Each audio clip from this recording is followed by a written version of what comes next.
Hello दोस्तों, स्वागत है आप सभी का आपका अपना चैनल इस क्लासेज में। दोस्तों आज हम लोग क्लास 12 हिंदी का चैप्टर जो है वो अधिनायक, इस चैप्टर का हम लोग संपूर्ण अर्थ और ऑब्जेक्टिव क्वेश्चन देखने वाले हैं जो कि इम्पॉर्टेंट है आप सबके एग्जाम के लिए। तो दोस्तों अंत तक बने रहिए, वीडियो को स्किप मत कीजिए।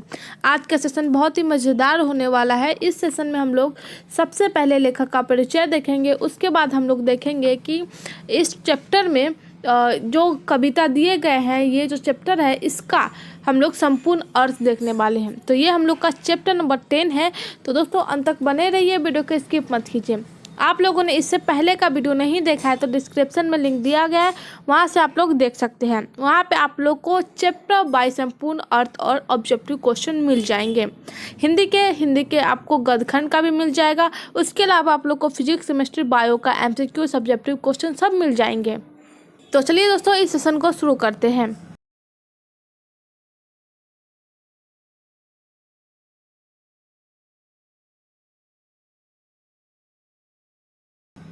तो प्यारे साथियों, आज हम लोग अधिनायक चैप्टर शुरू करने वाले हैं। आज का सेशन बहुत ही मज़ेदार है, तो अंत तक बने रहिए। तो चलिए सबसे पहले लेखक का परिचय देखते हैं।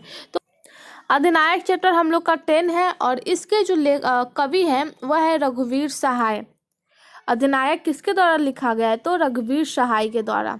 तो इनका जन्म जो हुआ है 9 दिसंबर 1929 ईस्वी में हुआ है, लखनऊ उत्तर प्रदेश में। कब हुआ है? 9 दिसंबर 1929 ईस्वी के लखनऊ उत्तर प्रदेश में हुआ है। इनकी माता का जो नाम है श्रीमती तारा देवी, पिता का नाम हरदेव सहाय, जो कि पेशे से क्या थे? एक शिक्षक थे। तो आज का जो चैप्टर है अधिनायक, इस चैप्टर के कवि कौन है? रघुवीर सहाय। इनका जन्म कब हुआ है? 9 दिसंबर 1923 ईस्वी को। कब हुआ है? 9 दिसंबर 29 ईस्वी को। 9 दिसंबर 1929 ईस्वी को इनका जन्म कहाँ हुआ है? लखनऊ उत्तर प्रदेश के लखनऊ में। इनकी माता का नाम जो है वह श्रीमती तारा देवी, पिता का नाम हरदेव सहाय, जो कि क्या है? पेशे से एक शिक्षक है। इनकी पत्नी का जो नाम है वह विमलेश्वरी सहाय। इनकी पत्नी का क्या नाम है? विमलेश्वरी सहाय। तो आप लोग को पता चल गया है कि इनका जन्म जो हुआ है वो 9 दिसंबर 1929 में लखनऊ उत्तर प्रदेश में हुआ है। इनकी माता का नाम तारा देवी, पिता का नाम हरदेव सहाय, जो कि पेशे से क्या है? एक टीचर है, और पत्नी का नाम विमलेश्वरी सहाय। इनकी जो शिक्षा हुई है वह इन्होंने शिक्षा इनके बारे में जो दिया गया है वह MA इन्होंने अंग्रेजी में क्लियर किया है। और कहाँ से? लखनऊ विश्वविद्यालय से, जो कि 1951 में इन्होंने जो है MA अपना क्लियर किया है। तो इनकी जो शिक्षा है वो आप लोग के बुक में जो दिया गया है वो दिया गया है कि MA इन्होंने जो है वह लखनऊ विश्वविद्यालय से इन्होंने क्लियर किया है। तो बेसिकली है कि इन्होंने BA किया, यानी इंटर में इनका जो है वह 8 सब्जेक्ट था, यानी IA था तो BA में हो गया BA, और इसका BA के बाद हो जाएगा MA। तो इन्होंने MA का एग्ज़ाम अंग्रेजी में दिया है और लखनऊ विश्वविद्यालय से कब दिया है? 1951 ईस्वी में। इनकी जो मृत्यु हुई है वह 30 दिसंबर 1990 ईस्वी में। कब हुआ है? 30 दिसंबर 1990 ईस्वी में। तो इनका जन्म जो भी है दिसंबर में और मृत्यु भी हुआ है दिसंबर में। तो ध्यान में रखिए, बस आप लोग को डेट और ईयर याद रखना है। तो 9 दिसंबर 1929 में जो है वो इनका जन्म हुआ है और 30 दिसंबर 1990 में इनकी मृत्यु हुई है। तो चलिए इसके अलावा हम लोग देखते हैं इनकी रुचि क्या थी। तो इनकी जो विशेष रुचि थी, इनको संगीत सुनना बहुत पसंद था और फिल्में देखना इनको बहुत अच्छा लगता था। तो इनकी जो रुचि थी वो संगीत सुनने में और फिल्में देखने में इनको मज़ा आता था। तो इनकी ये रुचि है। और इनकी जो गतिविधियाँ थी वह थी अपनी और समकालीन कविता के वचन के लिए इन्होंने कौमुदी नामक कविता केंद्र की स्थापना और संचालन किया। इनकी गतिविधियाँ क्या थी? ये अपनी और समकालीन कविता के वचन के लिए, अपनी और समकालीन कविता के वचन के लिए यानी उस शपथ के लिए कौमुदी नामक कविता केंद्र की स्थापना की और उसका संचालन किया। तो इनकी अभिरुचि क्या चीज़ में थी? तो इनकी जो अभिरुचि थी वह संगीत सुनना और फिल्में देखना। इनकी गतिविधियाँ क्या थी? कौमुदी नामक कविता केंद्र की स्थापना और उसका संचालन। तो ये जो है वह इनकी गतिविधियाँ हैं। इसके बाद इनको जो है वह सम्मान भी दिया गया। लोग भूल गए हैं क्या है, लोग भूल गए हैं, इस पे इनको साहित्य अकादमी का पुरस्कार दिया गया है। क्या दिया गया है, सम्मान इनको जो है वह लोग भूल गए हैं, इस पर साहित्य अकादमी पुरस्कार दिया गया है। तो लेखक का जो जन्म हुआ, कवि का जो जन्म हुआ है वो हुआ है 9 दिसंबर 1929 में, मृत्यु 30 दिसंबर 1990 में। ये जो कवि है इनका नाम रघुवीर शाह है और इनके द्वारा जो रचा गया कविता है वह है अधिनायक, जो कि आप लोग का चैप्टर 10 है। और रघुवीर सहाय का जन्म जो हुआ है लखनऊ उत्तर प्रदेश में हुआ है। इनकी माता का नाम तारा देवी, पिता का नाम हरदेव सहाय, जो कि पेशे से एक शिक्षक थे, यानी उनकी पेशा मतलब उनका काम। और उसके अलावा उनकी पत्नी का जो नाम है वो विमलेश्वरी सहाय। इनकी जो शिक्षा हुई है एमए अंग्रेजी लखनऊ विश्वविद्यालय से 1951 ईस्वी में इन्होंने कंप्लीट कर लिया, यानी पूरा कर लिया है। इनकी जो रुचि थी, इनकी जो रुचि मतलब पसंद, इनको जो पसंद था वो संगीत सुनना और फिल्में देखना जो है वो काफ़ी पसंद था। इनकी गतिविधियाँ जो थी कौमुदी नामक कविता केंद्र के स्थापना और संचालन में इनकी गतिविधियाँ रही है। सम्मान जो है वो इनको लोग भूल गए हैं, इस पे इनको साहित्य अकादमी पुरस्कार दिया गया है। अब देखते हैं इनकी वृत्ति। तो इनकी जो वृत्ति है वह पत्रकारिता, मतलब इन्होंने पत्रकारिता भी की है। नवजीवन लखनऊ से, समाचार विभाग आकाशवाणी से, नव भारत टाइम्स ये नई दिल्ली से इन्होंने जो है वो अपनी काम किए। 1979 से लेकर के 1982 तक दिनमान समाचार साप्ताहिक, जो कि नई दिल्ली में वहाँ के प्रधान संपादक थे और भारतीय प्रेस परिषद के सदस्य भी रहे। तो इनकी जो वृत्ति थी क्या थी, इन्होंने पत्रकारिता की, जो कि शुरुआत जो है वो नवजीवन लखनऊ से किया। फिर समाचार विभाग में काम किया, जो कि कहाँ है, आकाशवाणी में है। नव भारत टाइम्स ये नई दिल्ली में है। इनके अलावा 1979 से लेकर के 1982 तक के इन्होंने दिनमान समाचार साप्ताहिक, जो कि कहाँ है, नई दिल्ली में है। तो दिनमान समाचार के प्रधान संपादक भी रहे हैं और ये जो है भारतीय प्रेस परिषद के सदस्य भी रहे हैं। इनके साथ साथ इन्होंने अपनी कविताएं को लिखना, मतलब इन्होंने बहुत सारी कृतियाँ भी लिखी है जो कि आप लोग को बुक में दिया गया है। तो चलिए देखते हैं। तो इन्होंने कविता संग्रह, कहानी संग्रह भी लिखे हैं। तो कविता संग्रह, तो देखते हैं कविता संग्रह क्या है। तो कविता संग्रह जो है वह सीढ़ियों पर धूप में, इनकी जो कविता है वो क्या है, सीढ़ियों पर धूप में। दूसरा है आत्महत्या के विरुद्ध, मतलब इनकी जो कविता थी वो आत्महत्या के विरुद्ध थी। और तीसरा जो है वो हंसो हंसो जल्दी हंसो, लोग भूल गए हैं, जिन पर इनको पुरस्कार दिया गया है। कौन सा, साहित्य अकादमी पुरस्कार।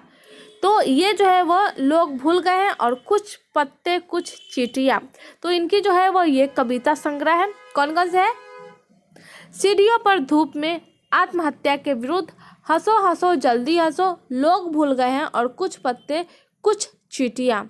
ये तो है इनकी कविताएं। अब देखते हैं इनकी कहानी। तो इनकी कहानी जो है वह सीढ़ियों पर धूप में, ये इनकी कहानी है। ध्यान में रखिए, इनकी जो कविताएं हैं ये सीढ़ियों पर धूप में और इनकी कहानी भी है सीढ़ियों पर धूप में।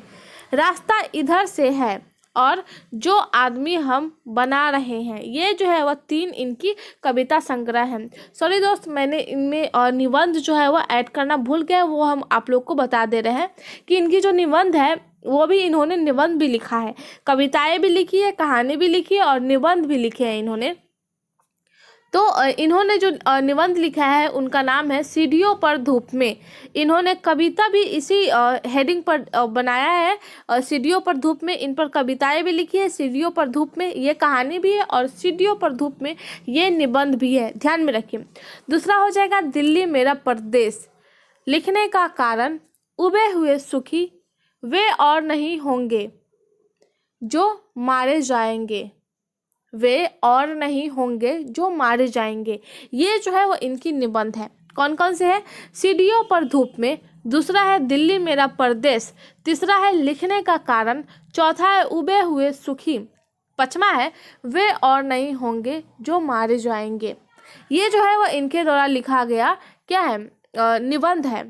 इनके अलावा जो इन्होंने संपूर्ण रचनावली 6 खंडों में इन्होंने जो है वो प्रकाशित किया है। राजकमल प्रकाशन नई दिल्ली से इन्होंने प्रकाशित की है। तो ये जो है वो लेखक के बारे में कुछ बेसिक से नॉलेज है जो आप लोग को जानना बहुत ही ज़रूरी है। तो चलिए फ्रेंड, चलिए मेरे साथियों बढ़ते हैं इस सेशन में आगे। अभी तक आप लोगों ने वीडियो को लाइक नहीं किया है तो वीडियो को लाइक करिए और इस वीडियो को शेयर करिए, सपोर्ट बनाइए आप लोग। तो चलिए बढ़ते आएंगे। अब हम लोग इस चैप्टर का यानी अधिनायक, इस चैप्टर का हम लोग संपूर्ण भावार्थ से देखेंगे।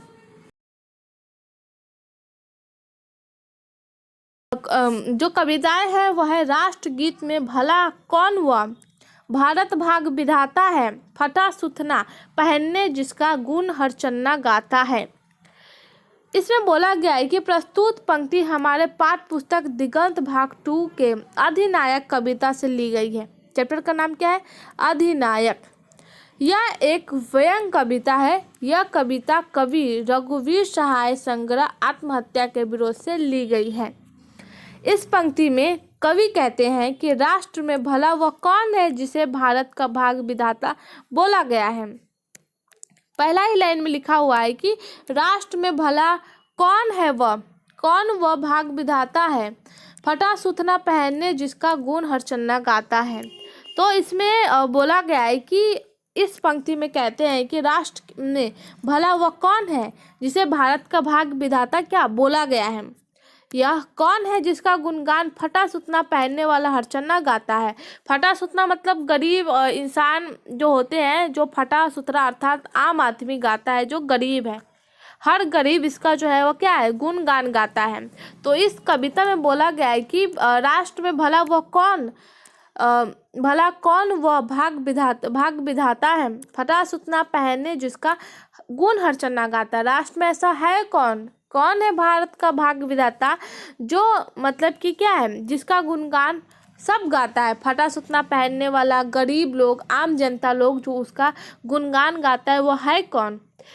तो अधिनायक में जो चैप्टर है इसमें पहला पंक्ति में यही पूछा गया है कि राष्ट्र में भला वह कौन है, वह कौन है जिसका गुणगान कौन गाता है, फटा सुतना पहनने वाला हरचन्ना, यानी आम जनता लोग, गरीब लोग जो है वो उनका जो है वो गुणगान गाता है। अगला पंक्ति है कि मखमल टमटम बल्लम तुरही पगड़ी छत्र चवर के साथ तोप छुड़ाकर ढोल बजाकर जय जय कौन कराता है।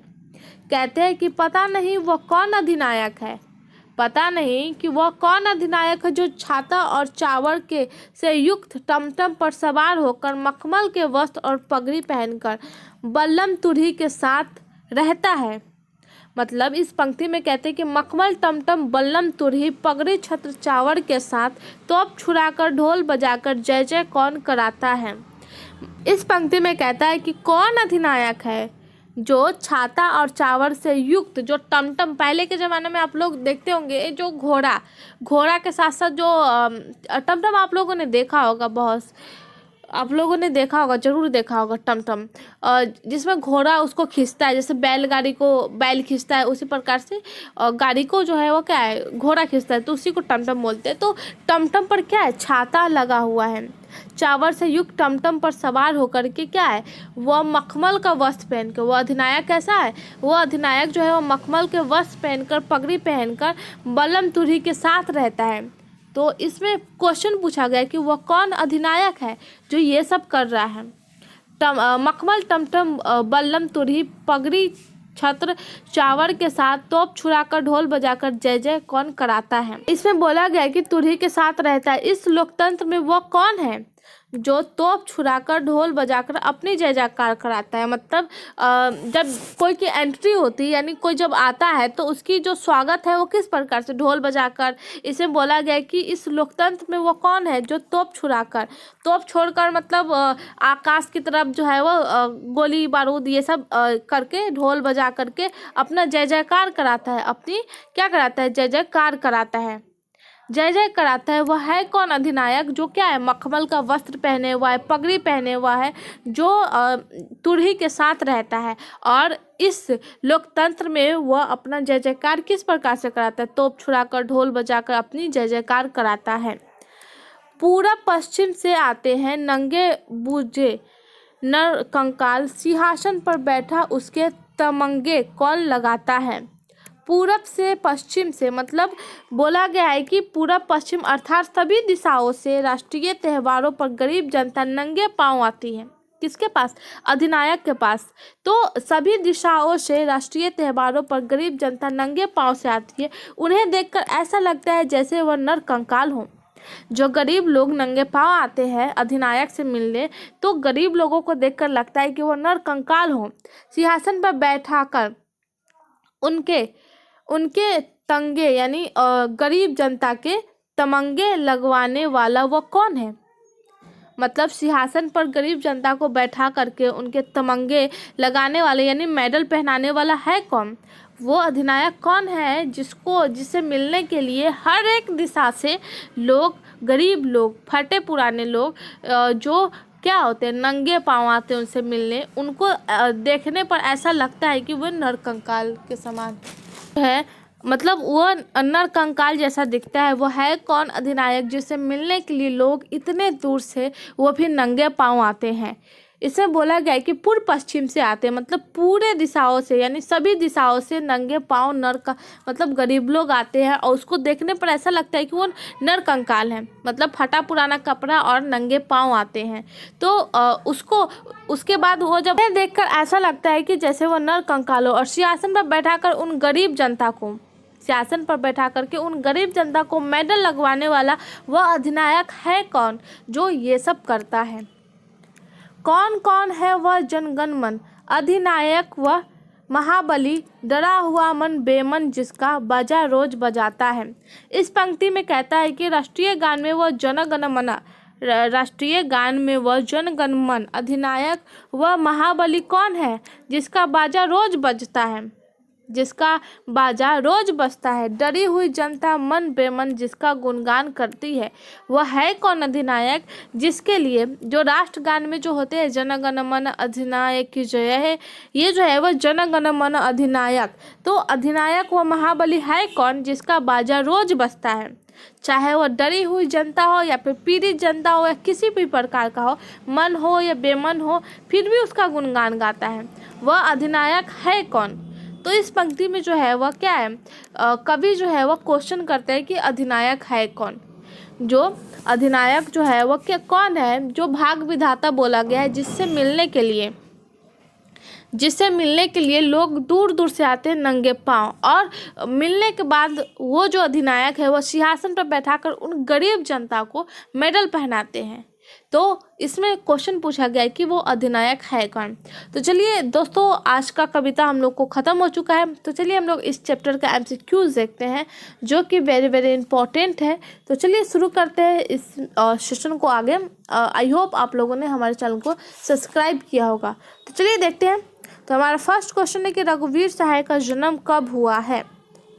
तो इनका जन्म जो कब हुआ है वो पूछा गया है। पहला ऑप्शन है 1911, दूसरा है 1917, तीसरा है 1929, चौथा है 1904। तो राइट आंसर जो हो जाएगा वो हो जाएगा 1929। कब हुआ है? 1929, वो भी दिसंबर। कितना दिसंबर को? 9 दिसंबर को इनका जन्म हुआ है। तो ऑप्शन सी राइट हो जाएगा। क्वेश्चन नंबर 2 है रघुवीर सहाय का निधन कब हुआ था? 1964, 1990, 1993, 1905। तो इनका जो निधन हुआ है वह हो जाएगा 1990। कब हुआ है? 30 दिसंबर 1990 को इनका निधन हुआ है। तो ऑप्शन बी राइट हो जाएगा। तो चलिए दोस्तों नेक्स्ट क्वेश्चन देखते हैं। क्वेश्चन नंबर 3 है रघुवीर सहाय के माता का क्या नाम था?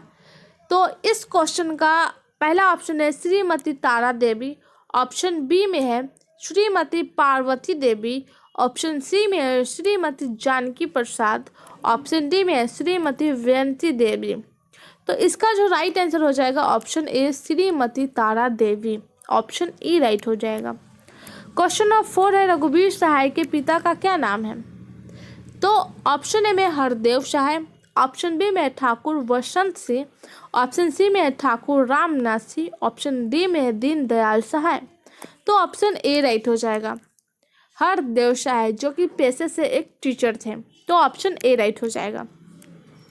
क्वेश्चन नंबर 5 है रघुवीर सहाय का जन्म कहाँ हुआ था? ग्वालियर मध्य प्रदेश, रांची झारखंड, लखनऊ उत्तर प्रदेश, बेगूसराय बिहार। तो इनका जन्म जो है वो लखनऊ उत्तर प्रदेश में कब हुआ है? 9 दिसंबर 1929 को कहाँ हुआ है? लखनऊ उत्तर प्रदेश में। तो हम लोग का राइट आंसर ऑप्शन सी हो जाएगा। क्वेश्चन नंबर 6 है, रघुवीर सहाय ने MA किस विषय में किया है? तो अंग्रेजी में। ऑप्शन ए राइट हो जाएगा। क्वेश्चन नंबर 7 है, रघुवीर सहाय ने कविता केंद्र की स्थापना की। ऑप्शन ए में कौमुदी, ऑप्शन बी में है वीणा, ऑप्शन सी में उत्साह, ऑप्शन डी में है शारदा। तो रघुवीर सहाय ने कविता केंद्र की स्थापना कब की है? मतलब की है कौमुदनी। ऑप्शन ए राइट हो जाएगा। क्वेश्चन नंबर 8 है, रघुवीर सहाय ने नई दिल्ली से निकलने वाले किस अखबार के संवाददाता रहे? हिंदुस्तान टाइम्स ऑफ इंडिया, नव भारत टाइम्स या फिर जनसत्ता। तो नई दिल्ली से जो निकलने वाला था क्या था? Nav Bharat Times. Option C right है, इन्हीं के संवाददाता रहे। क्वेश्चन नंबर 9 है कि रघुवीर सहाय को किस रचना के लिए साहित्य अकादमी पुरस्कार दिया गया? सीढ़ियों पर धूल में, लोग भूल गए हैं, हंसो हंसो जल्दी हंसो, दिल्ली मेरा परदेश। तो इनको जो है वो भूल गए, मतलब लोग भूल गए हैं, इस पर साहित्य अकादमी का पुरस्कार दिया गया है। तो ऑप्शन बी राइट हो जाएगा। क्वेश्चन नंबर 10 है कि रघुवीर सहाय ने निम्नलिखित में से किस स्थान से MA किया? आगरा विश्वविद्यालय, लखनऊ विश्वविद्यालय लखनऊ, गढ़वाल श्रीदेव सुमन कॉलेज, कानपुर विश्वविद्यालय। तो इसका जो राइट आंसर हो जाएगा, लखनऊ विश्वविद्यालय से इन्होंने अपना MA कंप्लीट किया है। तो ऑप्शन बी राइट हो जाएगा। क्वेश्चन नंबर 11 है कि रघुवीर सहाय ने कौमुदनी नामक केंद्र की स्थापना और संचालन किया।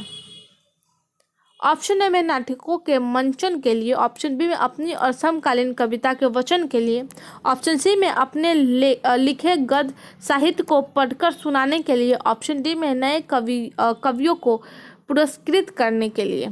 तो हम लोग को पता है कि अपनी और समकालीन कविताओं के वचन के लिए इन्होंने कौमुदी नामक केंद्र की स्थापना और संचालन किया है। तो ऑप्शन बी राइट हो जाएगा। क्वेश्चन नंबर 12 है, रघुवीर सहाय किस सप्तक के एक कवि के रूप में शामिल हुए हैं? तो ये जो है वो ऑप्शन बी, दूसरी सप्तक। ऑप्शन बी राइट हो जाएगा। क्वेश्चन नंबर 13 है कि रघुवीर सहाय 20वीं सदी के एक प्रमुख एवं महत्वपूर्ण कवि तथा डैश है, पत्रकार, आलोचक, निबंधकार या फिर संगीतकार। तो पत्रकार। ऑप्शन ए राइट हो जाएगा। चैप्टर में जो है वो मतलब कवि के जो परिचय में था उसमें पहले ही जिक्र किया गया है कि ये पत्रकारिता भी थे। इन्होंने बहुत सारे मतलब न्यूज़पेपर में काम किया है, जैसे में नव भारत टाइम्स, नव जीवन, ये सब जो है वो इन्होंने काम किया है। तो इन्होंने महत्वपूर्ण कवि के साथ साथ एक पत्रकार भी थे। क्वेश्चन नंबर 14, रघुवीर सहाय ने दिनमान समाचार साप्ताहिक में 1979 से 1982 तक किस रूप में कार्य किया? सहायक संपादन, प्रधान संपादक, संवाददाता या फिर सलाहकार। तो प्रधान संपादक के रूप में इन्होंने काम किया है। ऑप्शन बी राइट है। कब से कब तक? 1979 से लेकर के 1982 तक। तो ऑप्शन बी राइट हो जाएगा। क्वेश्चन नंबर 15 है कि रघुवीर सहाय रचित कविता अधिनायक किस प्रकार की कविता है? तो इसका जो राइट आंसर हो जाएगा, हास्य से पूर्ण व्यंग कविता है। क्या है? हास्य से पूर्ण व्यंग कविता। तो दोस्तों आज का सेशन यहीं तक है। आई होप ये सेशन में आप लोग को मज़ा आया है। मैंने अपनी तरफ से पूरी कोशिश की है आप लोग को समझाने के लिए, मैंने अपना बेस्ट दिया है। आप लोग बताइए कि आप लोग को समझ में आया या नहीं। तो चलिए दोस्तों आज का सेशन यहीं तक। प्यारे साथियों, प्यारे मेरे भाई बहन, अभी तक आप लोगों ने चैनल को सब्सक्राइब नहीं किया है या फिर आप लोग इस चैनल पर नए हैं तो वीडियो को लाइक करें, चैनल को सब्सक्राइब करें और बेल आइकन को दबा दें और इस वीडियो को ज़्यादा से ज़्यादा अपने दोस्तों में शेयर करें, सपोर्ट बनाए रखिए। तो आज के लिए बस इतना ही। धन्यवाद।